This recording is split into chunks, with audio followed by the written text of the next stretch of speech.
సాతాను ఉన్న సింహాసన స్థలంలో నీవు ప్రార్థన చేయించున్నావు. సాతాను సింహాసనం వేసుకున్న స్థలం ఏది? భూమి. భూమినా సింహాసనం వేసుకున్నటువంటి కారణం అంటే ప్రభు అయిన మాట ధిక్కరించినప్పుడు ఆయన పరలోకాన్ని కింద పడేసినప్పుడు పూర్వం ఆ సాతాను భూమిని తన స్వార్థం చేసుకుంది. అందుకు చేసుకున్న వారిని ఆయన అవతల ఉపవాసం ఉండాలంటే ఈ రాళ్ళను రొట్టెగా చేయి, అది పండగ తిరుగు, ఈ లోకమంతా నాదేను లెక్కిస్తాను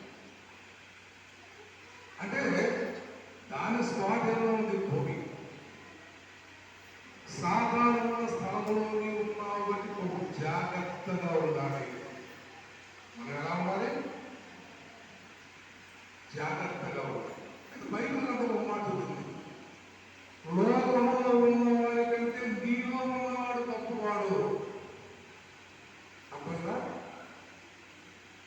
సాధారణ స్థలమే కావచ్చు, సాధారణ లోకాన్ని ఏదే ఉండొచ్చు, సాధారణ ఉండే స్థలంలో మనం ఉన్నామని సంగతి మనకు తెలుసు.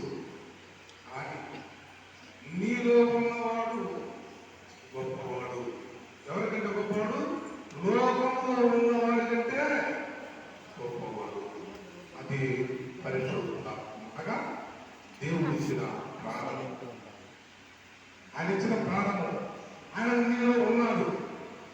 ఆయన నీలో ఉన్నాడు కాబట్టి పరిశుభ్రంగా ఉండాలి. మనిషి ఇప్పుడే సరే భూమిలో జీవిస్తున్నాం, బ్రతుకుతున్నాం. కానీ ఆ బ్రతుకు కాదు, దేవుని విశ్వాసంతో.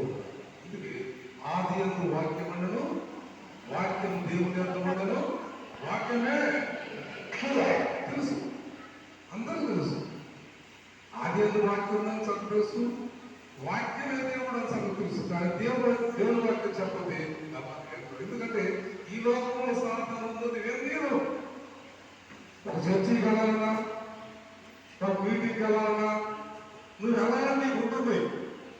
ఆత్మ తిరుగుతూ పోవాలి, అక్కడ పరిశుద్ధమైన దేవుని వాక్యం వెళ్ళాలి అనిపిస్తుంది ప్రాణం. ఎందుకంటే